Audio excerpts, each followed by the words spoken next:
হুজুর ক্লাসে যাবেন, 5 মিনিট আগে রওনা হয়েছি যাতে করে হুজুরের জুতাগুলো সোজা করতে পারি। কিন্তু আমি যাওয়ার আগে দেখি কেউ হুজুরের জুতাগুলোকে বগলের মধ্যে নিয়ে আছেন, তার মানে আগেই চান্স নিয়ে বসে আছেন। আমরা এটাও দেখেছি অল্প কিছুদিন আগে রাজশাহীতে একজন শিক্ষককে তার ছাত্ররা মারতে মারতে পানির মধ্যে নামাইছিল, মনে আছে না নাই? দুনিয়ার ভিতরে যেই শিক্ষা, সময় যত যায়, টাইম যত যায়, বয়স যত হয়, কোরআনওয়ালাদের শান মান মর্যাদাকে আল্লাহ তাআলা ততই বাড়িয়ে দেয়। দাড়ি যখন কাঁচা থাকে একটু হলেও তাদেরকে আনমেসেট মনে করে, দাড়ি যতই পাকে, বয়স যতই বাড়ে, আল্লাহ বুজুর্গি দান করে, সম্মান বাড়াইতে শুরু করে। শুধু দুনিয়াতেও নয়, কোরআনওয়ালারা যদি মরে যায়, কোরআনওয়ালাদের লাশটা কবরের মাটি গ্রাস করতে পারে না, বাংলার জমিনে হাজারো তার প্রমাণ আছে না নাই?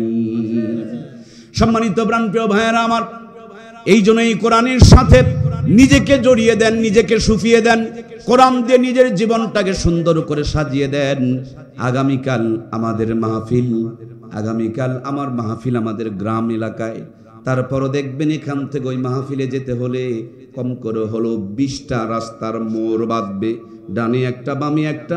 আমি যদি রাস্তা ভুল করি তাইলে আগামীকালের মাহফিলে যেতে পারবো কি গো? পারবো? তাহলে রাস্তা আমাকে চিনতে হবে। আর রাস্তা যদি চিনতে না পারি, তাহলে এখন অ্যান্ড্রয়েড মোবাইল ফোন বের হয়েছে, তার মধ্যে ছোট্ট করে একটা সফটওয়্যার আছে, এটাকে লোকেশনের সফটওয়্যার বলে। এখান থেকে লিখতে হবে হরেন্দা টু ধামরহাট অথবা জয়পুরহাট অথবা বগুড়া, দেখবেন সোজা একটা রাস্তা দেখাবে, কতক্ষণ পরে ব্যাগ, কি পরিমাণ ব্যাগ, কয় মিনিট পরে রাস্তার মোড় পড়বে, কত কিলো স্পিডে চলছেন, কত মিনিট সময় লাগবে, কত কিলো এসেছেন, কত কিলো বাকি আছে, এখন বের হইলে কয়টার সময় গিয়া পৌঁছবেন, আবার কোন কোন জায়গায় জাম আছে, রোড ব্লক হয়ে গিয়েছে, নেটের মধ্যে দেখাবে ওই জায়গাটা লাল, তার মানে সেই জায়গাটায় জাম আছে। তেমনি আমাদের সবার বাড়ি, আদি পিতার বাড়ি যেহেতু জান্নাতে, সবার বাড়ি হলো জান্নাতে। জান্নাত থেকে এসেছি, জান্নাতে যাব। এই দুনিয়ার মধ্যে সুদ আর ঘুষ, জেনার ব্যভিচার, পাপ আর পাপিচার, এগুলো আপনাকে আমাকে জাহান্নামের দিকে পথ ভুল করে নিয়ে যাওয়ার জন্য অপেক্ষায় রয়েছে। পথটা যেন হারিয়ে না যায়, রাস্তা যেন হারিয়ে না যায়, এই জন্য কোরআনুল কারীম নামক সফটওয়্যারখানা দান করেছেন তিনি কে? সিনার মধ্যে কোরআনুল কারীমটাকে, সফটওয়্যারটাকে ডাউনলোড করে নেন, আল্লাহর কোরআনকে মাথার মধ্যে ঢুকিয়ে নেন। ডাক্তারি করবেন, মাস্টারি করবেন, ইঞ্জিনিয়ারিং করবেন, প্রফেসরি করবেন, কিন্তু পথ হারাবেন না। ইহদিনাস সিরাতাল মুস্তাকিমের পথের উপরে থাকবেন, এই দুনিয়াও হবে, আর আল্লাহর কোরআনের সাথে থাকলে জান্নাতের পথটা ঠিক থাকবে।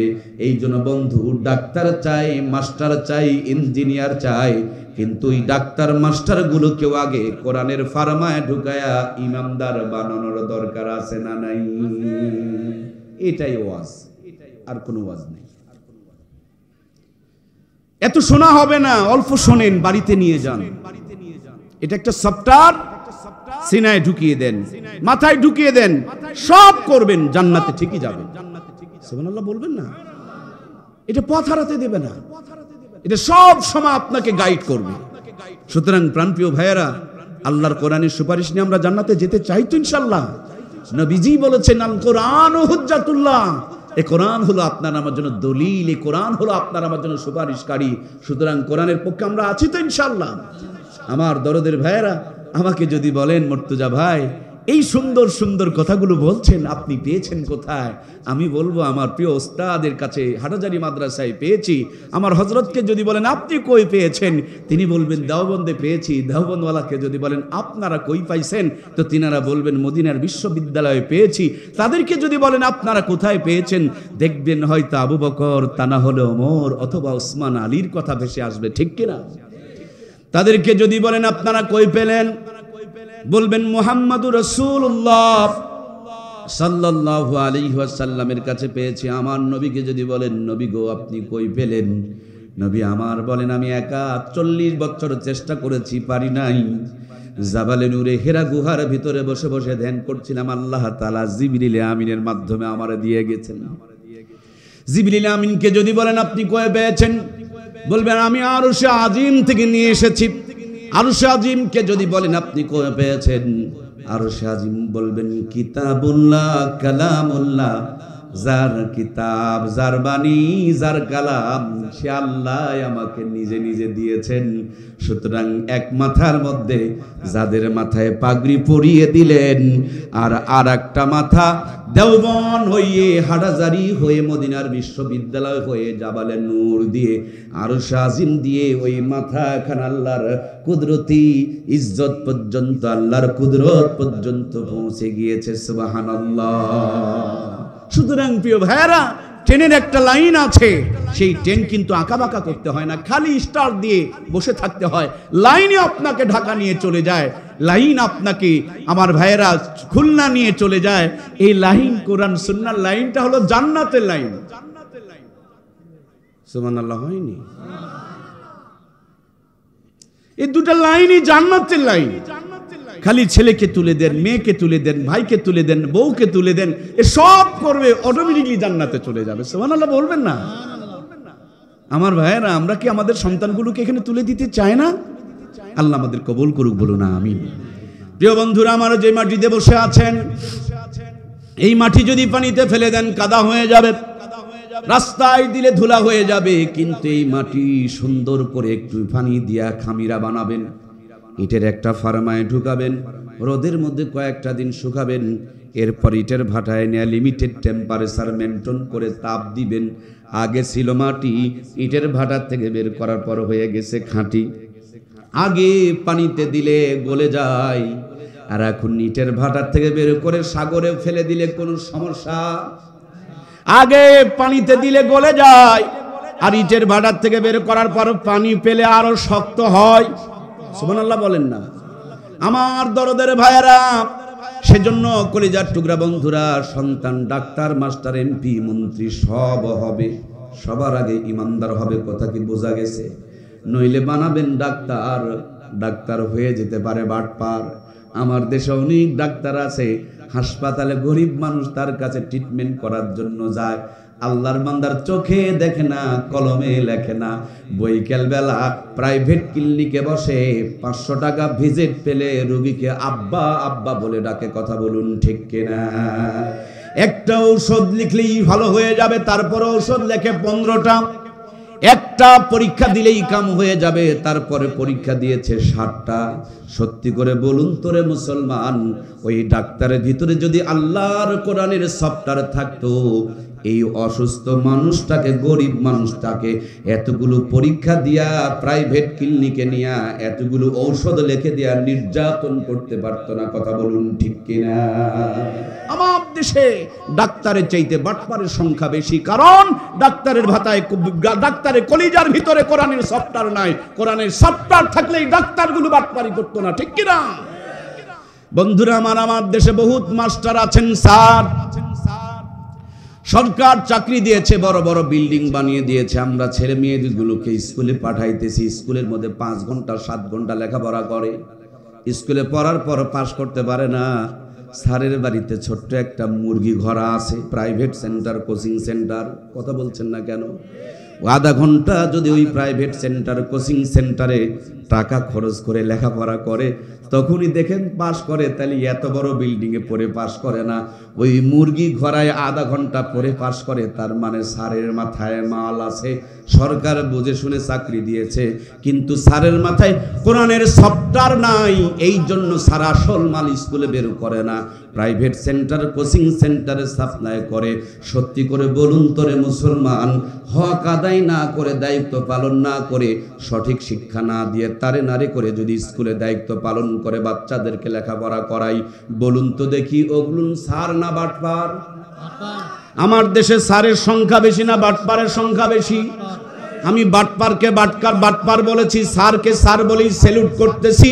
আমার প্রিয় ভাইয়েরা, এজন্য স্যারগুলো কেউ কোরআনের ফার্মায় ঢুকায় ইমানদার বানানো দরকার আছে না নাই? আগে কোরআনওয়ালা ইমানদার, তারপরে বানাবো স্যার। উনি আর বাটপারি করতে পারবেন?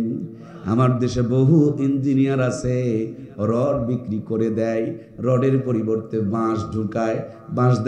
বাঁশ দিনেওয়ালা ইঞ্জিনিয়ার মনে হয় বাংলাদেশে নাই। তার মানে আমার ভাইয়েরা, ইঞ্জিনিয়ার বানানোর আগে যদি ইমানদার বানাইতে পারতাম, ইমানদার ইঞ্জিনিয়ার কোনোদিন জনগণের হক মেরে টাকাগুলো চুরি করার জন্য রড বিক্রি করে বাঁশ ঢুকাইতে পারতো না। এই জন্য মূল কথা বন্ধু, এদেশকে যদি শান্তির নীড় বানাতে হয়, সোনার বাংলাকে যদি সোনা দিয়েই সাজাইতে হয়, তাহলে সোনার বাংলার প্রত্যেকটা মানুষকে কোরআনের ফার্মায় ঢুকাইয়া ইমানদার বানাইতে হবে, ঠিক কিনা? এই বাংলার জমিনে বর্তমানে যতগুলো ছেলে ভালো রেজাল্ট করেছে, অল্প কয়েকদিন আগে প্রতিবেদন এসেছিল, প্রত্যেকের সম্পর্ক আল্লাহর কোরআনের সাথে আছে। সুবহানাল্লাহ বলবেন না? ইদানিং প্রত্যেকটা ডিপার্টমেন্টে যারা ভালো ভালো রেজাল্ট করেছে সবার সম্পর্ক কোরআনের সাথে আছে। সুবহানাল্লাহ আবার বলেন। কারণ ছোট্টবেলাতে আপনার সন্তানকে জ্বর হয়ে যায়, অসুস্থ হয়ে যায়, কান্না করে, তারপর আপনি আপনার সন্তানকে 6টা টিকা দেওয়াইছেন, মনে আছে না নাই? কেন? 6টা টিকা দিলে 6টা রোগ আর আক্রমণ করবে না। অল্প কয়েকদিন আগে করোনার ভাইরাস এসেছিল, নিজেও টিকা নিয়েছেন, মা বাবাকেও দেওয়াইছেন, ছোট্ট বাচ্চাগুলোকেও স্কুলে নিয়ে করোনার টিকা দেওয়া হয়েছে। কেন? বলে এই টিকা দিলে ইমিউনিটি বেড়ে যাবে, রোগ প্রতিরোধ ক্ষমতা বেড়ে যাবে, সন্তান করোনার হাত থেকে মুক্তি পাবে। এই জন্য আপনি আপনার নিজের টিকা দিলেন, সন্তানকে টিকা দেওয়ালেন। শীতের দিন এসেছে, সবার গায়ে গায়ে জ্যাকেট দেখা যাচ্ছে, বাড়িতে জ্যাকেট কিনে কিনে রেখে দিয়েছে। কেন? বলে শীতের কাপড় দিলে ঠান্ডা ভিতরে ঢুকতে পারবে না। বর্ষার দিন যখন আসে সবার হাতে হাতে ছাতা থাকে, ছাতা যদি না থাকে রিংকোট নামক একটা জিনিস বের হয়েছে, এই রিংকোটটা গায়ে দিয়েছেন। কেন? বলে বৃষ্টি পড়বে, ছিলকে চলে যাবে, ভিতরে ঢুকতে পারবে না। বৃষ্টি থেকে বাঁচার জন্য রিংকোট যদি পড়তে হয়, ঠান্ডা থেকে বাঁচার জন্য জ্যাকেট যদি পড়তে হয়, করোনা থেকে বাঁচার জন্য করোনার ভাইরাসের টিকা যদি নিতে হয়, 6টা রোগ থেকে বাঁচার জন্য ছোট্টবেলাতে 6টা টিকা যদি সন্তানকে দেওয়াইতে হয়, তাহলে আপনার আমার ছেলে মেয়েগুলোকে, ভাই বোনগুলোকে জাহান্নাম থেকে বাঁচানোর জন্য আল্লাহর কোরআনের শিক্ষাটুকু দেওয়ার দরকার আছে না নাই? ওয়াজ কি বুঝা যাচ্ছে? মানুষের চুলকে লাভ নাই দাদা, নিজের কোনা চুলকাও। উমুকের গালে জুতা মারো তালে তালে। কেন জুতা মারবেন?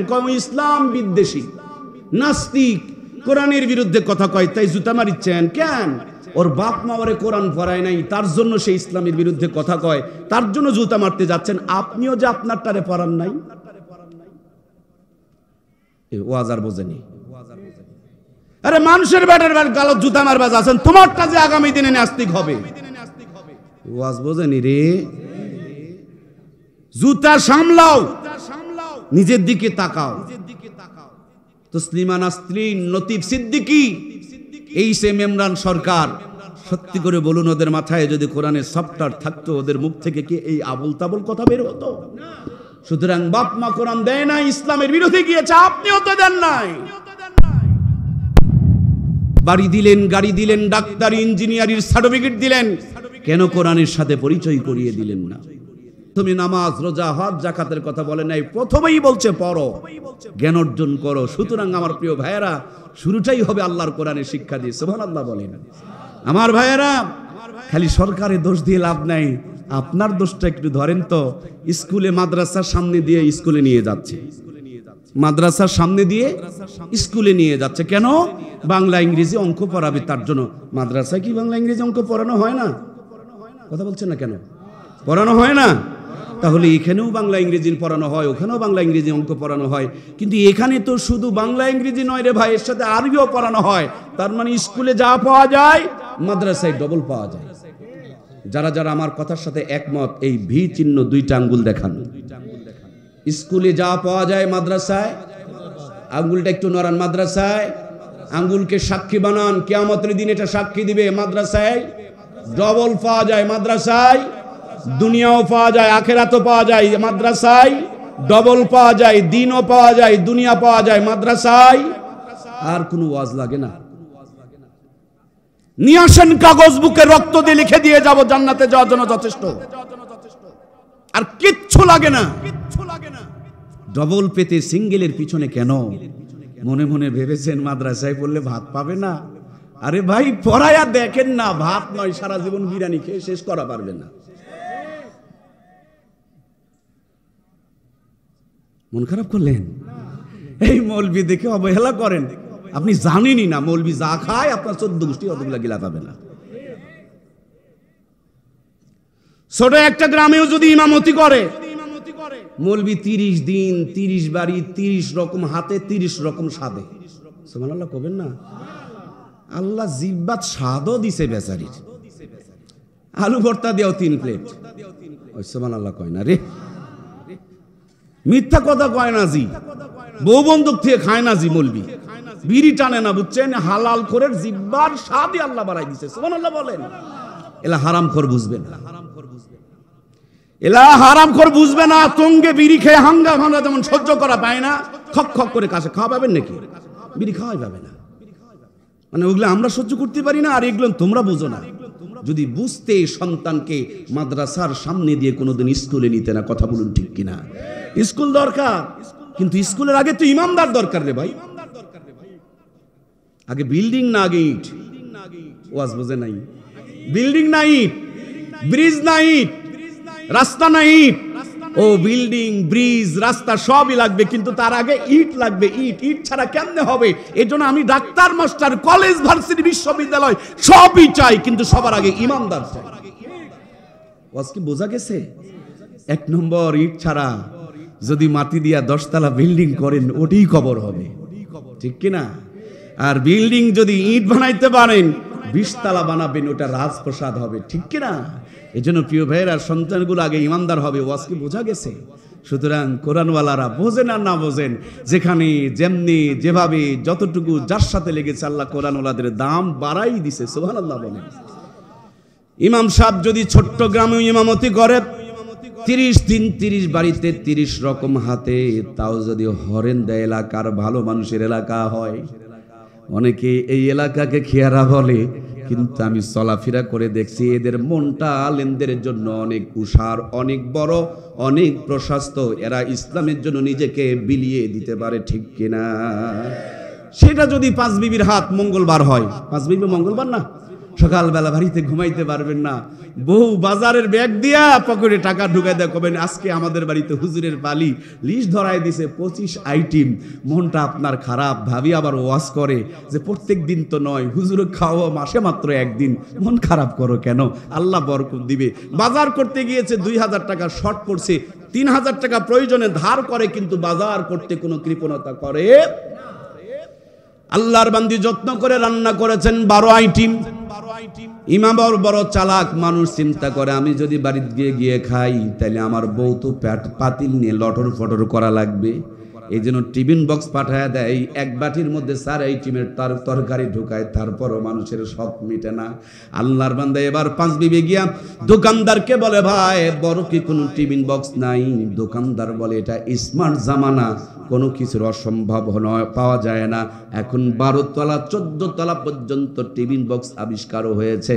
ইমাম সাহেব বলেন, সবচেয়ে বড় বাটিটা আপনি আমারে দেন, মাঝে মাঝে আমার মুসল্লিরা 18-20 আইটেম পর্যন্ত তরকারির ব্যবস্থা করে। উনি 12 তলার টিফিন বক্স কিনে নিয়ে পাঠিয়ে দিয়েছেন, ভাবি 14 আইটেমের তরকারি রান্না করে অপেক্ষায় রয়েছেন। 12 তলা 12 আইটেম দিয়ে ভর্তি, এখনো পর্যন্ত 2 আইটেম বাকি প্লাস্টিকের বাটিতে করে সাজায়া দেয়। একজনের খাবার 3 থেকে 4 জন খায়, তারপর খাবার খেয়ে শেষ হয় না। বাজারেও যাওয়া লাগে না, কষ্ট করা লাগে না, টাকাও খরচ হয় না, কষ্ট করে রান্না করতে হয় না। যারা খায় করে তাদের ডায়াবেটিস হয়, খাওয়ার কোনো ক্ষমতা নাই। আর যারা খাওয়ার চিন্তা করে নাই, এরা আজ পর্যন্ত রাজকীয় খাবার খায়, ঠিক কিনা? আর আমাদের মতন যদি একটু মোল্লা বানাইতে পারেন গো, খাবার কারে কয়।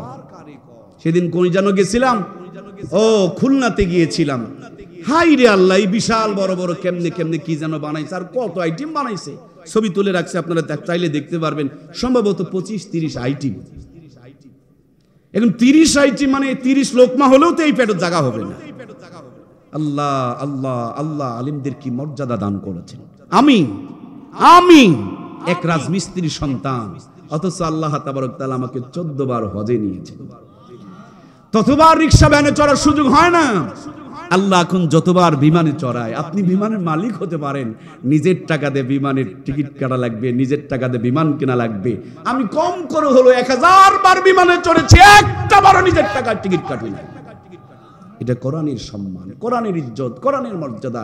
এই বাংলার জমিনে আমরা যাকে কিছুদিন আগে ধর্ষণকারী বানাতে চেয়েছিলাম, মামুনুল হক, তিনি যদি 5 বিবি আসে, 4 দোকানে চা খাইলে দোকানদার যদি চিনতে পারে এটা মামুনুল হক, এটা মিজানুর রহমান আজহারি, দোকানদার তো টাকা নিবে। কি রে ভাই, এত হিংসা কেন আপনাদের? নিবে। দোকানদার মনে করবে আমার কপাল খুলে গেছে, এত দোকান থাকতে আমার দোকানে আজহারি, আমার দোকানে মামুনুল হক, আবার তকদির খুলে গিয়েছে, আমি পেয়েছি। আমার ভাইরা কি যে করবে, কোথায় যে রাখবে, দেখবেন দোকানদার আত্মহারা হয়ে যাবে। মিষ্টির দোকানে গিয়েছে, মিষ্টিওয়ালা 1 কেজির সাথে আরো 5 কেজি মানে সাজায় দিয়া কবে আপনি তো খাবেন, এটা ভাবির জন্য নিয়ে যাবেন। পানির দোকানে গিয়েছে, উনি একটা জায়গায় 3টা সাজাইছে, ভাবির জন্য আরো 2টা বেঁধে দিয়েছে। কাপড়ের দোকানে গিয়েছে, কাপড় দোকান গাঁট খুলে প্রথমটা দিয়ে দিয়েছে। হুজুর আসছে, আলেম আসছে। আরে দুনিয়ার বাদশাহী, দুনিয়ার এমপিগিরি, মন্ত্রীগিরি ক্ষমতা যতদিন ততদিন, কিন্তু কোরআনওয়ালাদের ইজ্জত কম না, এদের লিমিটেড না, এলাকা না। কই তাদের বাড়ি, এটা এলাকা, তাদের এলাকা নয়, কিন্তু এলাকাতেও যদি আসে তারা তাও রাজকীয় মর্যাদা পায়। এটা আল্লাহর কোরআনের জিন্দা মর্যাদা, ঠিক কিনা? সুতরাং প্রিয় ভাইয়েরা, কোরআনওয়ালারা না খেয়ে মরে না, কোরআনওয়ালারা না খেয়ে মরে না। আজ জয়পুরহাটের জেলার ভিতরে সবচেয়ে বেশি যদি কেউ খেয়ে থাকে তাহলে হুজুররাই খায়। সুবহানাল্লাহ বলবেন না? সবচেয়ে যদি বেশি ঘুমায়, কয় না, মৌলবি ঘুমায়, কারণ ওর কিস্তি তোলা নাই, নাক ডেকে ঘুমায়। আর যে যত বড় বিল্ডিং এর মালিক, তার তত ব্যাংকের মধ্যে মর্গেজ। কথা কয় না রে, 90 লাখ টাকা বিটকেছে, এখনো 10 লাখ বাকি, সকালে কোটে পামো। প্রাণপ্রিয় ভাইয়েরা আমার, ইমাম খায় বেশি, ইমাম ঘুমাই বেশি, ইমামদের রক্ত পরিষ্কার বেশি। এক্ষুনি যদি আপনি অ্যাক্সিডেন্ট করেন, 1 ব্যাগ রক্ত লাগবে। একজন মসজিদে যায়, আর একজন বোতল খাওয়ার জন্য হিলিত যায়। বুঝছেন? 2 জনায় রক্ত দিতে চায়। ইমাম থেকে বলুন কার রক্ত নেবেন? হিলিওয়ালার। সুবহানাল্লাহ বলবেন না? চুলকে লাভ হবে না, ইমানওয়ালারই রক্ত পরিষ্কার পবিত্র। এজন্য আপনি নিজের বেলায় ইমানদারেরই রক্ত নিতে চাই, ঠিক কিনা? এজন্য প্রিয় ভাইয়ের আমার, কোরআনুল কারীম ছিল, কোরআনুল কারীম আছে। আজকেই শুধু কোরআনের সাথে দুশ্মনী নয়, কোরআন যখন নাজিল হয় তখনও পর্যন্ত আবু জেহেলের দুশ্মনী ছিল। দারুন নদুয়ার মধ্যে মিটিং ডেকেছে, কোরআন তেলাওয়াত করতে দেবে না, কোরআন শুনতে দেবে না, কোরআন যারা পড়বে তাদেরকে দেশে থাকতে দেবে না। ষড়যন্ত্র চক্রান্ত চলছে। আল্লাহ তাআলা জিবরিল আমিনকে পাঠিয়ে দিয়ে বললেন, যাও, যেখানে কোরআনের তেলাওয়াত বন্ধ করে দিতে চাই, ওই জায়গাতেই আমার নবীর কোন সাহাবী গিয়া কোরআনুল কারীম তেলাওয়াত করতে পারে? কেউ সাহস করে দাঁড়ায় না। ছোট্ট একটা সাহাবী দিলটা নরম করেন। কোরআনের কি মর্যাদা আমার ভাইরা! ছোট্ট একটা সাহাবী, যুবক সাহাবী আব্দুল্লাহ ইবনে মাসউদ রাদিয়াল্লাহু তাআলা আনহু দাঁড়িয়ে বললেন, নবী গো, আপনি অনুমতি দিলে আমি ওই কাফিরদের মাঝখানে গিয়া কোরআন পড়তে পারবো। সুবহানাল্লাহ বলেন। নবীজি আমার ঠোঁটে গালে চুমু খেলেন, নবীজি কপালে চুমু খেলেন, গলার মধ্যে চুমু খেলেন, ঠোঁটের মধ্যে চুমু খেলেন। রইসুল মুফাসসিরিন ছিলেন হযরত আব্দুল্লাহ ইবনে মাসউদ। এত সুন্দর মজার তেলাওয়াত ছিল আমার ভাইয়েরা। নবী আমার দোয়া করে আব্দুল্লাহ ইবনে মাসউদকে পাঠিয়ে দিলেন। আর মিটিং চলছে, কোরআন শুনতে দেবে না, কোরআন পড়তে দেবে না, কোরআনের সাথে কাউকে ঘিসতে দেবে না, কোরআনের ধারে কাছে মিশতে দেবে না। এমন মুহূর্তে আবু জেহেলের সামনে দাঁড়ায়া হযরত আব্দুল্লাহ ইবনে মাসউদ রাদিয়াল্লাহু তাআলা আনহু আল্লাহর কোরআন থেকে তেলাওয়াত করেছে, আর রহমান আল্লামাল কোরআন খলাকাল ইনসান। আল্লাহু আকবার। যেমনি তেলাওয়াত করেছে, কাফেরদের গায়ে আগুন ধরে গিয়েছে। আমরা দেখেছি 16 বছর ধরে এমনটি কিছু মানুষের ভিতরে ঘটেছিল। কথা বলুন ঠিক কিনা? আমার প্রাণপ্রিয় ভাইয়েরা, হৃদয়ে যখন জ্বলাপোড়া শুরু হয়ে গেল, কাফেরদের সঙ্গপঙ্গর আবু জেহেলের সামনে দাঁড়ায়া, লিডারের সামনে দাঁড়ায়া পাতি নেতা, হাঁপ নেতা, চুচরা পুঁঠিওয়ালা নেতাগুলো যেমন বেশি লাফাই, এটা আজকেই নয়, তখনও ছিল। ওরা নাব দিয়ে উঠে ডাক দেয়, বলে নেতা গো, কত বড় সাহস এই বেটার, আপনার সামনে দাঁড়ায় দাঁড়ায় কোরআনের তেলাওয়াত করে। আমরা বন্ধ করতে চাই আর সে আমাদের মাঝখানে এসে কোরআনের তেলাওয়াত করে। আপনি খালি অনুমতি দেন, এর হাড় হাড্ডি পর্যন্ত পিষে ফেলে দিব। হযরত আব্দুল্লাহ ইবনে মাসউদকে তখন তারা মরার ষড়যন্ত্র করে। আবু জেহেল বলে, তোমাদের ভিতরে যদি এত আগুন ধরে, তাহলে আমার আগুনটা কত ধরছে, একটু দাঁড়াও, তোমাদের লাগবে না, আমি নিজের হাতে শায়েস্তা করব। আপনারা জানেন বজদুল হুদা নামক একজন ব্যক্তিকে সম্ভবত নিজের হাতে, ভুলে গেছেন নাকি? আবু জেহেল কয়, এটা আমি করব, তোদের লাগবে না। পিছন দিকে গেলেন, আলমারি থেকে একটা চামড়ার মোজা বের করলেন, হাতের মধ্যে লাগালেন, যাতে করে ব্যথা কম পায়, আঘাতটা বেশি হয়। পিছন দিকে গিয়া শরীরের সমস্তটুকু শক্তি হাতের মধ্যে নিয়ে হযরত আব্দুল্লাহ ইবনে মাসউদ রাদিয়াল্লাহু তাআলা আনহুর, আমার ভাইয়েরা, কান বরাবর এত জোরে একটা চড় মেরেছে, মুহূর্তের মধ্যে কানের তালা ফেটে রক্তগুলো ফিনকি দিয়া বের হতে শুরু করেছে।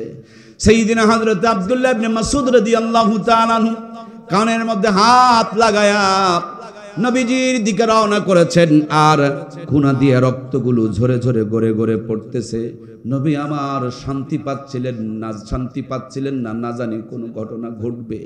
এই জন্য নবীজি রাস্তার মধ্যে দাঁড়িয়েছিলেন, তাকায়া দেখেন আব্দুল্লাহ ইবনে মাসউদের কান থেকে রক্তগুলো গড়গড় করে পড়ছে। হযরত আব্দুল্লাহ ইবনে মাসউদ জবাই করা কবুতরের মতন লাফাইতে লাফাইতে নবীজির দিকে রওনা করেছে। নবীজি রক্তমাখা আব্দুল্লাহ ইবনে মাসউদকে বুকে জড়িয়ে নিলেন, তার জান্নাতি লালা মুবারক হযরত আব্দুল্লাহ ইবনে মাসউদের কানের মধ্যে লাগায় দিতে শুরু করে দিলেন। এমন মুহূর্তে আমার আল্লাহ তাআলা ডাকতে বলে, জিবরিল রে, এই মুহূর্তে তুমি যাও, গিয়ে দেখো আমার বন্ধু কাঁদে, আমার বন্ধুর সাহাবী কাঁদে। তুমি এখন একটা খবর, আমি যদিও বাজেট করলাম, কিন্তু এটা প্রকাশ করা যাবে না। তুমি খালি পাশে গিয়া একটু মুস্কি মুস্কি হাসবা। আমার বন্ধু জিজ্ঞেস করবে, ও জিবরাইল, তুমি কি এত নিষ্ঠুর হয়ে গেলে? আমি কাঁদি, আমার সাহাবী কাঁদে, আর তুমি পাশে দাঁড়ায় দাঁড়ায় হাসো। তুমি খালি এতটুকু বলবা, নবী গো, এই কানের পরিবর্তে আর এক কানের বরাদ্দ হয়েছে, কিন্তু এখন বলা যাবে না, এটা মদিনাই প্রমাণ হয়ে যাবে, ঠিক কিনা? হযরত আব্দুল্লাহ ইবনে মাসউদ রাদিয়াল্লাহু তাআলা আনহু, নবী কাঁদছেন, জিবরিল পাশে দাঁড়ায় দাঁড়ায় হাসছেন। নবী জিজ্ঞেস করলেন, জিবরিল, এটা কেমনে তুমি পারলা? আমি কাঁদি, আমার সাহাবী কাঁদে, রক্ত শূন্য হয়ে এসে মারা যাওয়ার উপক্রম, আর তুমি হাসতেছো। হযরতে জিবরিল বলেন, নবীজি, এই কানের বদলতে, এই কানের পরিবর্তে আরেক কান বাজেট হয়ে গিয়েছে, কিন্তু এটা আপনাকে এখানে বলা যাবে না, এখানে বলা হবে না। আপনি যেদিন মক্কা থেকে মদিনায় হিজরত করে যাবেন, এর বাস্তব আপনাকে মিল করে দেওয়া হবে। সুবহানাল্লাহ বলেন। নবীজি মদিনায় চলে গেলেন। মূল টার্গেটে পৌঁছার জন্য আমি সংক্ষিপ্ত করে বলছি, সেখানে একটু ভালো করে থাকবেন। কাফেররা সহ্য করতে পারল না। একটা পর্যায়ে আমার প্রিয় ভাইয়েরা, মদিনাতে আক্রমণ করার জন্য তারা ষড়যন্ত্র শুরু করে দিল। ছোট্ট দুইজন বালক, মুয়াজ এবং মুয়াব্বিজ, দুই ভাই, এরা শুনেছে আবু জেহেল আমার নবীকে সবচেয়ে বেশি কষ্ট দিয়েছে। মনে মনে শপথ করেছিলেন, হাতে হাত দিয়ে নিয়ত করেছিলেন, ভাই গো, যতদিন পর্যন্ত আমার নবীর রক্তের বদলা না নিতে পারবো, কষ্টের বদলা না নিতে পারবো, ততদিন পর্যন্ত শান্তি করে ঘুমাবো না। আমার নবীর কষ্টের আমি প্রতিশোধ চাই। দুইজন ভাই হাতে হাত দিয়ে যখন শপথ করলেন, এর মধ্যে আমার ভাইয়েরা, বদরের যুদ্ধের ঘন্টা বেজে গেল। বদরের প্রান্তরে সাহাবায়ে কিরামদের মধ্য থেকে বাঁচায় পর্ব চলছে। নবীজি একটা মাপকাঠি দিয়ে দিয়েছেন, এই মাপের ভিতরে যারা পড়বে তাদেরকে বদরে যাওয়ার অনুমতি দেওয়া হবে। মুয়াজ, মুয়াব্বিজ দুইজন ছুটে আসলেন। বড় ভাইটা একটু লম্বা ছিলেন, তাকে অনুমতি দেওয়া হলো। ছোট ভাইটা মাপকাঠির নিচে পড়ে গেলেন, তাকে অনুমতি দেওয়া হলো না। ছোট্ট ভাই বড় ভাইকে ইশারা দিয়া বলেন, ভাই গো, তুমি জান্নাতে যাবে, আর তোমার ভাইকে সাথে নেবে না, সেটা হতে পারে না। সুতরাং আমি একটু কিছু বলবো, তুমি আমাকে একটু হেল্প করবা। আমি নবীর কাছে অবশ্যই অনুমতি নিব। নবীজির সামনে দাঁড়ায় বলে, নবীজি আপনি আমার ভাইকে অনুমতি দিয়েছেন আর আমাকে রিজেক্ট করেছেন। আপনি মনে করিয়েন না আমি আমার ভাইয়ের চাইতে দুর্বল। কুস্তি লাগায়া দিয়া দেখেন আমি আমার ভাইয়ের চাইতে অনেক সবল। সুবহানাল্লাহ। ইসলামের জন্য তাদের কি পরিমাণ ভালোবাসা ছিল। নবীজি খুশি হয়ে গেলেন, দুই ভাইকে কুস্তিতে জড়িয়ে দিলেন। কুস্তি করতে করতে ছোট ভাই বুকের উপরে বসে বসলেন, বড় ভাই জমিনে পড়ে গেলেন, শুয়ে পড়লেন। নবী আমার খুশি হলেন, মুস্কি একটা হাসি দিয়া দুইজনকে যুদ্ধের জন্য অনুমতি দিয়ে দিলেন। বদরের প্রান্তরে রওনা করলেন। আমার ভাইয়েরা, অনেক হাজী সাহেবরা যায়, মাত্র 50 রিয়াল বাঁচানোর জন্য বদরে যায় না। বদরে যাবেন, ঈমান বাড়বে, ঈমান তাজা হবে। এই বদরে যাওয়ার আগে প্রথমে একটি কূপ পড়লো, সামান্য কিছু পানি ছিল। কাফেরেরা বিষ ঢেলে দিলেন যে এই মুসলমানেরা তৃষ্ণার্ত থাকবে, পানিগুলো তুলে পান করবে, যুদ্ধ করা লাগবে না, এখানেই তারা এই বিষাক্ত পানি খেয়ে মরে যাবে, এখান থেকে ইসলাম মুছে যাবে, নিভে যাবে।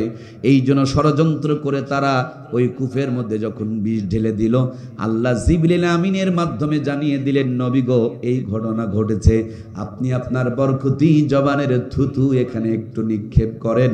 আপনার বরকতি জবানের থুতুর বদলতে বিষগুলোকে পানি বানায়া শেফার পানি, বরকতের পানি, সুস্থতার পানি, রোগ মুক্তির পানি আল্লাহ তাআলা বানিয়ে দিয়েছে। আজও পর্যন্ত ওই কূপটা চালু রয়েছে। সুবহানাল্লাহ। দ্বিতীয় নম্বর আর একটা কূপ পাওয়া গেল বদরে যাওয়ার আগে, প্রচন্ড পরিমাণ লবণাক্ত পানি।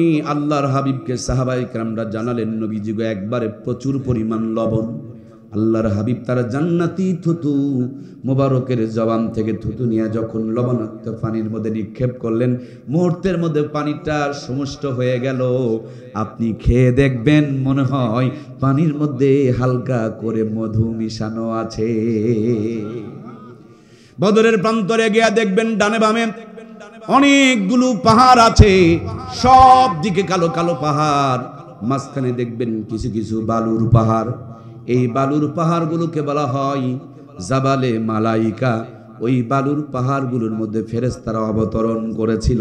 3000 মতান্তরে 5000 ফেরেশতাকে আল্লাহ তাআলা পাঠিয়েছিল।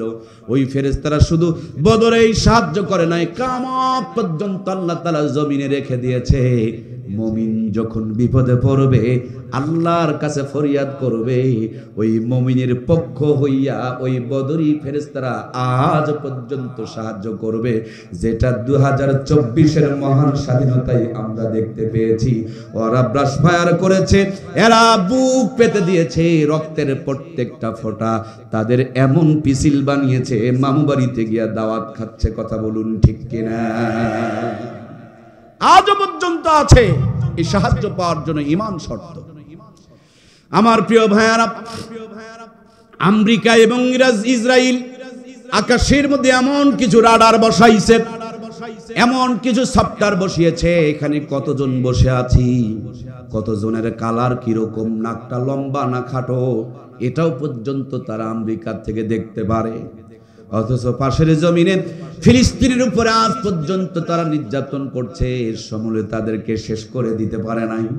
মাঝে মাঝে ওদের আয়রন ড্রোনকে অবাক বানায়া বোমাগুলো ভিতরে চলে যায়। এটা মানুষের সাথে সাথে আল্লাহর ফেরেশতাদের সাহায্য আছে। সুবহানাল্লাহ। সাহাবায়ে কিরাম রাদিয়াল্লাহু তাআলা আনহু যুদ্ধের ময়দানে ঝাঁপিয়ে পড়লেন। কি নিয়ে যাবেন? কিছুই নাই। কিছু কিছু সাহাবীর হাতের মধ্যে নবীজি খেজুরের ডাল তুলে দিলেন। অনেক সাহাবী বলে, নবী গো আমি তরবারি নিয়ে আঘাত করব, এর আগেই দেখি কাফেরের গর্দানটা আলাদা হয়ে গিয়েছে, এটা কেমনে সম্ভব হলো? আল্লাহর নবী বলেন, শুধু তোমরাই যুদ্ধ করো নাই, তোমাদের সাথে আল্লাহর ফেরেশতারাও সম্পৃক্ত ছিল। সেই পাহাড়গুলোকে বলা হয় জাবালে মালাইকা। খুমসান লড়াই শুরু হয়ে গেল, যুদ্ধ চলছে। ছোট্ট দুইটি বাচ্চা মুআজ আর মুআবিজ হযরত আব্দুর রহমান ইবনে আউফ নামক একজন সাহাবীকে বললেন, চাচু গো কোনটা আবু জেহেল যেটা আমার নবীকে বড় জ্বলাইছে, তারে একটু দেখায় দাও না। আব্দুর রহমান ইবনে আউফ বড় বিরক্ত হইয়া বললেন, ওই যে দেখো কাফেরদের মাঝে যিনি লিডারি করছেন, নেতৃত্ব দিচ্ছেন, লাফালাফি করছেন, ওইটা হলো আবু জেহেল। দেখানো মাত্র চিল পাখিগুলো, বাজ পাখিগুলো যেমন পানির ভিতরের মাছের উপরে সবল মারে, একটা সবল দিয়া আবু জেহেলের ডান উরুর মধ্যে আঘাত করেছে। আল্লাহর দুশমন মুহূর্তের মধ্যে চিৎকার দিয়া জমিনে পড়ে গেছে। পাশে ছিল আবু জেহেলের সন্তান ইকরামা, তখনও পর্যন্ত তিনি মুসলমান হন নাই। ইকরামা হযরতে মুআজের ডান হাতের মধ্যে আঘাত করলেন, হাতটা কেটে ঝুলে গেল। ঝোলানো হাত নিয়ে যুদ্ধ করতে বড় কষ্ট হয়। পায়ের নিচে হাতখানা দিয়ে এমন জোরে টান মারলেন, কাটা হাত জমিনে পড়ে গেল। বাম হাত নিয়ে আল্লাহর দ্বীনের বিজয়ের জন্য তারা সংগ্রাম করেছিল। আর আজকের সেই মুসলমান কারণে অকারণে ইসলামের বিরুদ্ধে চলে, কথা বলুন ঠিক কিনা? প্রাণপ্রিয় ভাইয়েরা আমার, ঘুমসান লড়াই চলছে ওই বদরের প্রান্তরে নিচু একটা জায়গা। গত কয়েকদিন আগে যখন উমরায় গিয়েছিলাম, আমার হাজিদের ভিতরে বড় ক্ষোভ। এই জায়গাতে আবু জেহেলের কবর, কাল্লা ছিল না, খালি বডিটা ছিল। কেউ জুতা মারে, কেউ ঢেল মারে, কেউ থুথু নিক্ষেপ করে। আমি পাশে দাঁড়ায় দাঁড়ায় হাসতেছিলাম আর বলতেছিলাম, ওরে মুসলমান, এখানে এসে আবু জেহেলের কবরে ঢেল মারো আর বাংলার জমিনে আবু জেহেলদের সাথে থেকে রাজনীতি করো।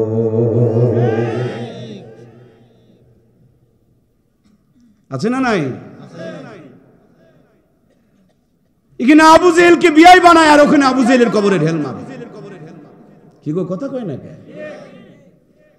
সারা জীবন 2 নাম্বারি করে হজ করতে যাবে, তাও এত দাম করে। বেগুন কিনবে বেশি টাকা দিয়ে, হজ করবে কম টাকা দিয়ে। কথা কি বোঝা যাচ্ছে? বেগুনের দাম বেশি, হজের দাম ও কম টাকা দিয়ে বেগুন কিনে না যে পোকা থাকতে পারে। ওরে বেকুব, কম টাকা দিয়ে হজ করলেও তো বিপদত পড়া লাগে। বুঝতে কি কোনো কষ্ট হচ্ছে? হজে যাচ্ছে যাচ্ছে তাও বাটপারি।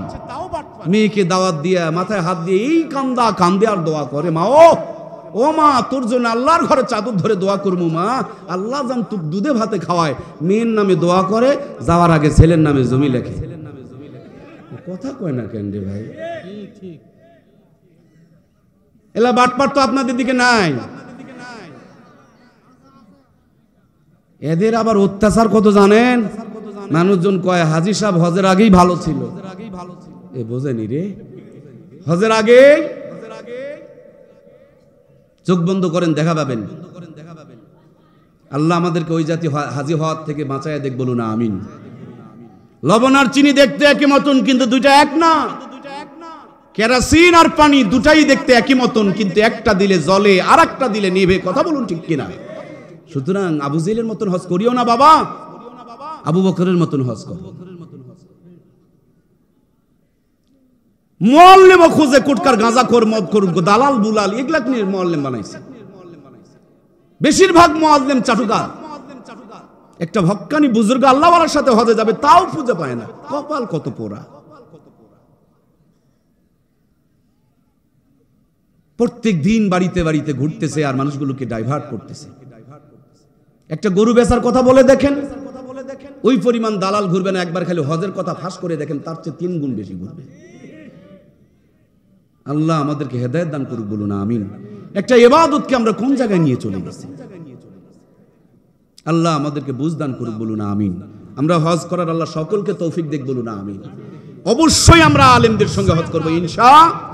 তাও খুঁজে খুঁজে, টাকা কম না বেশি এটা ম্যাটার না, কার তাকওয়া বেশি সেটা ম্যাটার। আল্লাহ তাআলা আমাদেরকে তাকওয়া আওলাদের সঙ্গে হওয়ার তৌফিক দান করুক, বলুন আমিন। আমার প্রাণপ্রিয় ভাইয়েরা, আমার কলিজার টুকরা দরদের ভাইয়েরা, যুদ্ধ চলছে, ওখানে পাথর মারতেছে, সেটার থেকে কথাগুলো এদিকে চলে আসলো। আবু জেহেল ওখানে পড়ে আছে, দেখছে কিছু লাশ নিচে একটা জায়গায় জড়ো হইছে, ওর মধ্যে নিজের মাথাটা ঢুকাই দিছে যেন কেউ বুঝতে না পারে, কিন্তু পা লাফাইতেছে আর গ্যাংরাচ্ছে।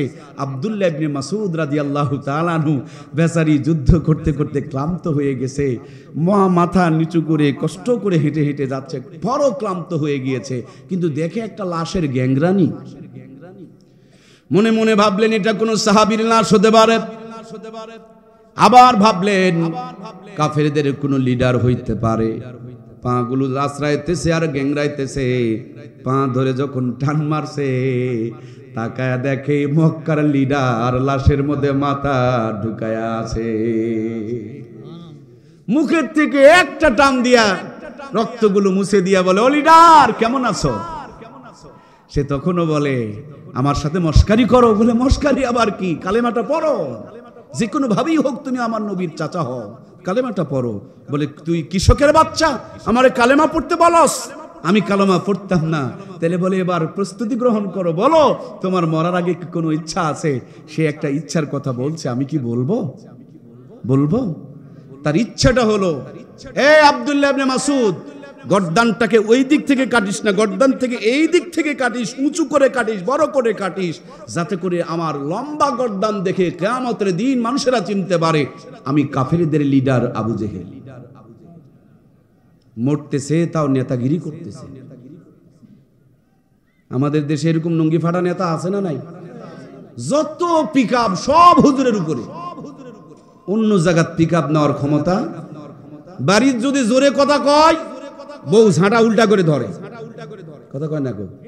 এরাই খালি মসজিদে দেশে জোরে জোরে কথা বলে, মানে নেতৃত্ব দেখায়। আমরা জানি এগুলো কাপুরুষ, আমরা জানি এলা বইয়ের হাতে মার খায়, তার জন্য মসজিদের দেশে নেতাগিরি দেখায়। আল্লাহ তাআলা আমাদেরকে মসজিদের পবিত্রতা রক্ষা করা তৌফিক দান করুক, বলুন আমিন। এতদিন পর্যন্ত মসজিদে একটু বয়ান করতে পর্যন্ত তারা দেয় নাই। হক কথা সহ্য করতে পারো না, কে বলেছে তুমি মসজিদের সভাপতি হওয়ার জন্য? কোন অধিকার বলে তুমি মসজিদের সভাপতি? এদেশে কোরআনের রাষ্ট্র প্রতিষ্ঠিত হোক, সেটা তুমি মানতে পারো না। তোমার মতো নাস্তিকের সভাপতি মানায় না, কথা বলুন ঠিক কিনা? মসজিদ 3 তলা বিল্ডিং হয়, ইমামের বেতন হলো 3000 টাকা। কি গো এই বেকুব, তুই বাজার করবে গেলে 3000 টাকা দিয়ে তোর ব্যাগ ভরে না, ওর কেঙ্কে 1 মাস চলে রে। কথা বুঝা পারছেন কিনা? সেক্রেটারি নাম বললে কষ্ট হয়ে যাবে, বলছি না, দোয়া চাইতে গেছে ছেলের যেন চাকরি হয়। ইমাম দোয়া শুরু করছে, আল্লাহ আমার সমান বেতনে সেক্রেটারি বেটাকে একটা চাকরি দিও। শুনিছেন? সেক্রেটারি বলে, হুজুর এটা কি করলেন? বলে, আপনি এতদিন আমার সাথে যা করছেন আমি তাই করলাম। সুবহানাল্লাহ করবেন না? চোখ মুখ কালো হয়ে গেছে। বলে, হুজুর আমার বেটার প্রত্যেক দিন তো 5000 টাকা হাত খরচ লাগে, আপনার বেতন 3000, এ দিয়ে তো এক বেলাও চলা পাবে না। বলে, নিজের বেটার বেলায় বুঝলেন, আজ 5 বছর কেন আমার বেলায় বুঝলেন না? সুতরাং মসজিদের খেদমত করে, মাদ্রাসার খেদমত করে কেউ জান্নাতি হবে, আবার কেউ জাহান্নামের লাকড়ি হবে, কথা বলুন ঠিক কিনা? এর জন্য সভাপতিগিরি করলে করার মতন করুন। মসজিদের বেলায় টাকা বের হয়, ইমামের বেলায় কেন টাকা বের হয় না? এরা ইসলামের চূড়ান্ত দুশমন, আলেমদের ভালো চায় না, কথা বলুন ঠিক কিনা? ফান্ডে নাই তো 3 তলা কেমনে হয়? ওদিকে টাকা বের হয়, এদিকে টাকা বের হয় না। এটা আলেমদের প্রতি ঘৃণার একটা বহিঃপ্রকাশ, কথা বলুন ঠিক কিনা? এরা আবার মাঝে মাঝে ছেলেকে মাদ্রাসায় ভর্তি করে, নাতিকে ভর্তি করে। শোনেন, ভর্তি করতে পারেন, আপনার সন্তান আলেম হবে না। আলেম পাওয়ার আগে আলেমকে মহব্বত করুন, তাইলে আপনার ঘরে আলেম হবে। আলেমদের প্রতি বিদ্বেষ লাগবেন আর আলেম বানানোর চেষ্টা করবেন, হবে। দেখবেন অনেক সন্তানকে মাদ্রাসায় ভর্তি করে, আলেম হতে পারে না। এর মূল কারণ এরা আলেমদেরকে ভালোবাসে না, তার জন্য আল্লাহ আলেম পর্যন্ত আমাদের কবুল করে না। আবারও বলুন আমিন। আমার সম্মানিত প্রাণপ্রিয় ভাইয়েরা, বলছিলাম আবু জেহেলকে ঢিল মারে আর বাংলার জমিনে আবু জেহেলগিরি করে, এটা দিয়ে কোনো লাভ হবে না। শয়তান আমাদের চরিত্র দেখে হাসে, কয় কি রে ওই শয়তানি হামার কাম করে আর এটা এসে পাথর মারে, এই জন্য শয়তান হাসে। আল্লাহ তাআলা শয়তানের হাসাহাসি কাজ থেকে আমাদেরকে ফিরে আসার, আমাদেরকে শয়তানকে মনে প্রাণে ঘৃণা করে আল্লাহর এবং আল্লাহ রাসূলের তরিকায় চলার তৌফিক দান করুক, বলুন আমিন। মুখ থেকে রক্তগুলো সরায় দিছে, বলে নাও কালেমা পড়ে নাও। বলে, কালেমা পড়তাম না, তাহলে কি করতে হবে? তোমার শেষ ইচ্ছা কি? বলে, আমার গর্দানটাকে একটু লম্বা করে কাটো। তরবারি লাগাতে দেরি, কাল্লাটা দ্বিখণ্ডিত হয়ে গেছে। সুবহানাল্লাহ বলেন। প্রিয় ভাইয়েরা আমার, হযরত আব্দুল্লাহ ইবনে মাসউদের ক্লান্ত শরীরটা একটু সবল হয়ে গেল। তিনি ভাবলেন, এই কাফেরের লিডার আবু জেহেল আমার নবীকে কত জ্বলাইছে। আজকে যদি আবু জেহেলের কাল্লাটা নবীর কাছে নিয়ে যেতে পারি, নবী আমার বড় খুশি হবে। আবু জেহেলের কাল্লাটা চাহরার জন্য চেষ্টা করে কিন্তু পারে। তখন আবু জেহেলের লাশ ছাড়লো, কিন্তু এখন কাল্লা কাটার পর আর লাশ ছাড়তে পারে, কাল্লাটা কাটতে পারে না। বডি ওই নিচু জায়গাটাই পড়ে আছে, মাথাটাকে একটু ছেড়ে নিয়ে যাবে, কিন্তু কোনো ক্রমে ছাড়তে পারে না। পেরেশানির মধ্যে তিনি পড়ে গেলেন, ঘাম ঝরতে শুরু করে দিল। হায় রে, আমি আবু জেহেলের কাল্লাটা নিয়ে একটু নবীকে দেখাবো, তা তো আমি পেরে উঠতেছি না। ডানে বামে তাকায় দেখে সহযোগিতা করার মতন কেউ নাই। হযরত আব্দুল্লাহ ইবনে মাসউদ রাদিয়াল্লাহু তাআলা আনহু কমর থেকে তরবারিকে কোষমুক্ত করলেন, তরবারির আগাম দিয়া মাথা দিয়া আবু জেহেলের কান বরাবর একটু কেবল চাপ দিয়েছেন। চাপ দিতে দেরি, এ মাথা থেকে ও মাথা পার হয়ে গেছে। কোমরে খেজুরের একটু দড়ি ছিল, খেজুরের পাতা দিয়া, এখনকার মতন তো ডিজিটাল জামানা ভাই, 1500 বছর আগেকার খেজুরের পাতাওয়ালা দড়ি। এই দড়িটা যখন কাল্লার ভিতরে ঢুকাইতে শুরু করলো, কানের এদিক দিয়ে ঢুকায়া দিয়া ওদিক দিয়ে বের করে নিয়ে শক্ত করে একটা গিরা দিয়া, মরা কুকুর যেমন মানুষ হাত দিয়ে ধরে না, ছিঁচড়ায়া নিয়ে বেড়ায়, ধরে নাকি? মরা কুকুরে দড়ি লাগায়া ছেঁচড়ায়া যেমন টেনে নিয়ে যায়, আবু জেহেলের কাল্লাটা তেমনি ভাবে বেঁধে নিয়ে হযরত আব্দুল্লাহ ইবনে মাসউদ টেনে টেনে নিয়ে যাচ্ছে। এবার মনে হয় গাড়ির মতন গড়গড় গড়গড় করে পিছনে রওনা করেছে, অথচ এতক্ষণ পর্যন্ত ছাড়তে পারে নাই। হযরত আব্দুল্লাহ ইবনে মাসউদ আবেগে আত্মহারা হয়ে গেলেন। মক্কার সবচেয়ে বড় দুশমনের, ইসলামের সবচেয়ে বড় দুশমনের কাল্লাকে দ্বিখণ্ডিত করেছেন, এটা ছোট্ট ব্যাপার নয়। আনন্দে আত্মহারা হয়ে গেলেন, চোখের পানিগুলো ছলমল ছলমল করছিল। এর ফাঁক দিয়ে যেন ভিতর থেকে একটা হাসি ফুটে উঠতেছিল। নবীর সামনে নিয়া পা দিয়ে একটা লাথি দিয়া বলে, নবী গো, এই যে ইসলামের বড় দুশমন, তার কাল্লাখানা কেটে নিয়েছি। যদিও আনন্দ করার কিছু নাই, কিন্তু হাজার স্মৃতির কথা মনে পড়ে নবীর ভিতরে একটু হাসি কেবল ফুটে উঠেছে। এমন মুহূর্তে জিবরাইল আমিন পাশে দাঁড়ায়া দাঁড়ায়া মুচকি হাসি দিয়েছে, এমন হাসি দিয়েছে, দুইজনার হাসি হারিয়ে গিয়েছে। দুইজনাই জিবরাইল আমিনের দিকে তাকায় আছে। জিবরিল বলে, নবী গো, এই চিন্তা করে দেখেন তো, ভেবে দেখেন তো, এই কানের সাথে আর এক কানের সম্পর্ক আছে? সুবহানাল্লাহ বলবেন না? হযরত জিবরিলের কথা শুনে নবীজির কোনো কিচ্ছু খেয়াল নাই। আব্দুল্লাহ ইবনে মাসউদের যে কান ফাটাইছিল সেই কথাটাও পর্যন্ত বেচারির মনে নাই। জিবরাইল এসে মনে করায় দেয়, নবী গো, দেখুন তো এই কানের সাথে আর একটা জায়গার কানের সম্পর্ক আছে। নবী বলেন, কোন কানের কথা বলো? আল্লাহর পয়গম্বরের সামনে জিবরাইল আমিন বলেন, খেয়াল করুন তো, যেই দিন কোরআনের আওয়াজ বন্ধ করার জন্য ষড়যন্ত্র চলছিল, সেই মুহূর্তে কোরআনের তেলাওয়াত শোনাইতে গিয়া কেউ যেন কারো কান ফাটাইছিল। সুবহানাল্লাহ কয় না? মনে আছে আপনাদের? এবার নবীজির মনে হয়েছে, এবার হযরত আব্দুল্লাহ ইবনে মাসউদের মনে হয়েছে। এই মুহূর্তে জিবরাইল আর একটু হাসি বাড়িয়ে দিয়েছে। তিনটা হাসিতে হাসিময় যেন হয়ে গেছে, আনন্দময় যখন হয়ে গিয়েছে, আল্লাহর পয়গম্বর হাসতেছে, হযরত আব্দুল্লাহ ইবনে মাসউদ রাদিয়াল্লাহু তাআলা আনহু হাসতেছে, আর ওইদিকে জিবরাইল আমিন পাশে দাঁড়ায় দাঁড়ায় হাসতেছে। এই জন্য বন্ধু, কোরআনের বিরুদ্ধে লেগো না, কোরআনের বিরুদ্ধে যারা লাগে সেরা গেরা বেবাইজদ বর ফরুজদ কশে কষ্টস জনুদরি শশবসুজদ। আল্লাহর এই জান্নাতি বাতিকে যারা নিভায়া দিতে চাই, ওই আগুন লেগে তাদের মোজদারি পুড়ে যায়, লঙ্কা পুরা হয়ে যায়। এটাই ইসলামের ইতিহাস। কথা বলুন ঠিক কিনা? ওরা চেয়েছিল কোরআনের আলোকে বন্ধ করে দিতে, ওরা চেয়েছিল কান ফাটিয়ে ইসলাম থেকে দূরে সরা দিতে, ইসলামকে মুছে দিতে।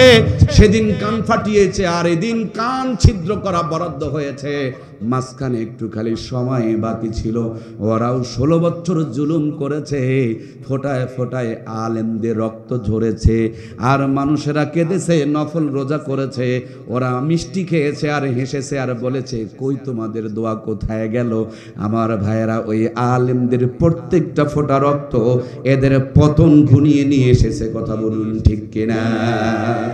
এই জন্য প্রাণপ্রিয় ভাইয়েরা, আজকের আলোচনার সারমর্ম মূল কথা, আমার দরদের ভাইয়েরা, কোরআনওয়ালা শুধু দুনিয়াতেই সম্মানী নয়। অল্প কয়েকদিন আগে কুড়িগ্রামের মধ্যে বন্যা হয়েছিল।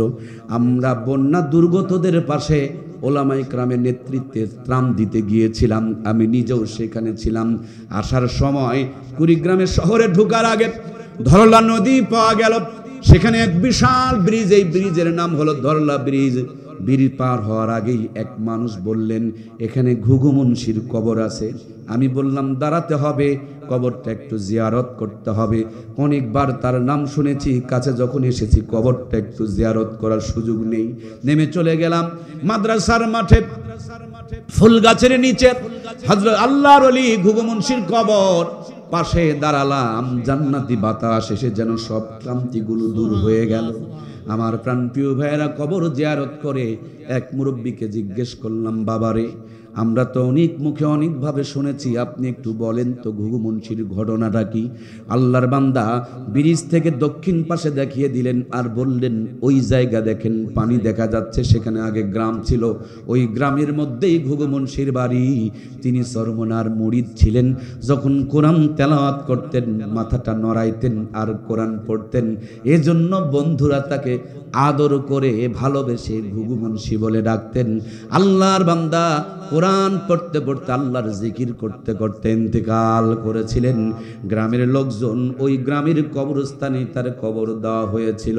নদীর ভাঙন যখন শুরু হয়ে গেল তখন আমরা ওখান থেকে উঠে চলে আসলাম। অল্প কিছুদিন পর যখন আবার নদীর ভাঙনে কবরস্থানটা ভাঙতে শুরু করেছে, রাখেলেরা গরু চড়াইতে গিয়া দেখে একটা লাশ বের হয়ে এসেছে। তারা লোকজনকে খবর দিলে কবর থেকে লাশটা তোলা হলো। মুখের থেকে কাপড় সরিয়ে তাকিয়ে দেখা যায় 32 বছরকার পূর্বেকার ঘুঘু মুন্সির লাশ, একটা পশম পর্যন্ত নষ্ট হয় নাই। সুবহানাল্লাহ। আমার ভাইয়েরা, ভোলাতে ইলিশা ঘাট নামক একটা ঘাট আছে। প্রায় 16 বছর আগে একজন হাফেজে কোরআনকে রাস্তার কিনারে কবর দেওয়া হয়েছিল। এখন রাস্তা সংস্কার করা হচ্ছে, মনে আছে তো আপনাদের? ওই কবর খুঁড়তে গিয়ে দেখে 16 বছর পূর্বে কার হাফেজের লাশ একটা ফসম পর্যন্ত নষ্ট হয় নাই। সুতরাং কোরআনওয়ালাদের ইজ্জত শুধু দুনিয়াতে নয়, কোরআনওয়ালাদের ইজ্জত কবরেও আছে। কোরআনুল কারীম মাথার সামনে দাঁড়ায়া কিয়ামত পর্যন্ত জান্নাতের ঘুম পাড়ায়া দিবে। এই কোরআনওয়ালাদের সাথে যারা সম্পর্ক রাখবে, আল্লাহর কোরআন যেমন নীল সাগর একতা গাড়ি, ট্রাম দিয়ে আপনাকে চললেই ঢাকা পৌঁছায়া দেয়, এরকম এই জান্নাতের গাড়িগুলো, মাদ্রাসা মসজিদগুলো, আপনাদের হরেন্দার মাদ্রাসাগুলো, এগুলো হলো জান্নাতের গাড়ি। কিয়ামতের দিন এই কোরআনের প্রতিষ্ঠানগুলো এক টান দিয়ে আপনাকে আমাকে জান্নাত পর্যন্ত পৌঁছায় দিবে। আল্লাহর পক্ষ থেকে একজন ঘোষক ঘোষণা করে বলবে, ইকরা ওয়ারাত্তিল কামা কুনতা তুরাত্তিল ফিদ দুনিয়া। ও আল্লাহর জান্নাতের বান্দাবান্দি, যেইভাবে দুনিয়াতে একটা একটা করে আয়াত পড়েছিলে, একটি একটি করে আয়াত পড়ো আর এক এক তালা বিশিষ্ট জান্নাত অর্জন করো। এজন্য বন্ধু গো, ছোট্ট একটা কথা রে বন্ধু, মাথার মধ্যে কোরআনটাকে সফটওয়্যারটাকে ইনস্টল করায় নাও, কোরআনের সফটওয়্যারটাকে ঢুকায় দাও, সিনার মধ্যে কোরআনুল কারীমকে ঢুকায় দাও। ভাঙা ঘরে থাকুক আর বিল্ডিং ঘরে থাকুক, আলু ভর্তা দিয়ে খাক আর বেগুন ভর্তা দিয়ে খাক, যেটাই থাক যেভাবেই থাক, আল্লাহর কোরআন যদি সিনায় থাকে, জান্নাতি একটা প্রশান্তি আল্লাহ তাআলা তাদের উপরে রাখে। এই জন্য প্রিয় ভাইয়েরা, আমরা কি কোরআনওয়ালা হতে চাই? আর একটা বার আল্লাহর কোরআনের সঙ্গে দুইখানা হাত উত্তোলন করে দেখায়, লিল্লাহি তাকবীর। আল্লাহ তুমি আমাদের হাতগুলোকে কোরআনের পক্ষে কবুল করে নাও, বলুন আমিন। একটু করে নাড়া দেন, কত সুন্দর জান্নাতের বাগান মালিক, তোমার কোরআনের পক্ষে দুইটা হাত তুলেছি, আমাদের হাতগুলোকে সারা জীবন কোরআনের পক্ষে রেখে দিও, বলুন আমিন। আল্লাহ আমাদের কোরআনের সুপারিশ নসিব করে দিও, আবারও বলুন আমিন। কোরআনের নূরে দুনিয়া আখিরাত, ঘর সংসার পরিবার রাষ্ট্র পর্যন্ত আলোকিত বানিয়ে দাও, আবারও বলুন আমিন। আয় আল্লাহ, আওয়ামী লীগ দেখলাম, বিএনপি দেখলাম, একটা বার কোরআনের রাজ কায়েম দেখতে চাই, না দেখা পর্যন্ত কবরে না ডাক দেন, জোরে বলুন আমিন। হাতগুলো একটু নড়াইতে থাকেন, আল্লাহর আরশ আজিম থেকে আমার আল্লাহ তাআলা দেখছেন, আলো বাতাস সাক্ষী হয়ে থাকছে, মদিনার রওজা থেকে নবীজি দেখছে। আল্লাহ কোরআনের পক্ষে আমাদেরকে কবুল করে নেক, আবারও বলুন আমিন। কোন একদিন এ দেশের আকাশে কালেমার পতাকা দুলবে, সেদিন সবাই খোদারি বিধান পেয়ে দুঃখ বেদনা ভুলবে, একাকিনী নিরমণী নির্জন হেঁটে যাবে, কোনো জন কটু কথা কবে না, কোনো জন কোনোখানে সম্পদের মহে খুনার রাহা জানি হবে না। সেদিন তো আর নই বেশি দূরে, আর কিছু পথ গেলে মিলবে, সেদিন সবাই খোদারি বিধান পেয়ে দুঃখ বেদনা ভুলবে, কোনো একদিন এদেশের আকাশে কালেমার পতাকা দুলবে, সেদিন সবাই খোদারি বিধান পেয়ে দুঃখ বেদনা ভুলবে। জোরে বলুন মারহাবা। সমাধান চাও যদি জীবনে মরণে, ফিরে যাও খুঁজে নাও চোখ রাখো কোরআনে, ফিরে যাও খুঁজে নাও চোখ রাখো কোরআনে, তবেই পাবে সুখ শান্তির ঠিকানা, তবেই পাবে সুখ শান্তির ঠিকানা, যদি মেনে নাও তুমি মনে প্রাণে সমাধান। সমাধান চাও যদি জীবনে মরণে, ফিরে যাও খুঁজে নাও চোখ রাখো কোরআনে, ফিরে যাও খুঁজে নাও চোখ রাখো কোরআনে। জোরে বলুন মারহাবা।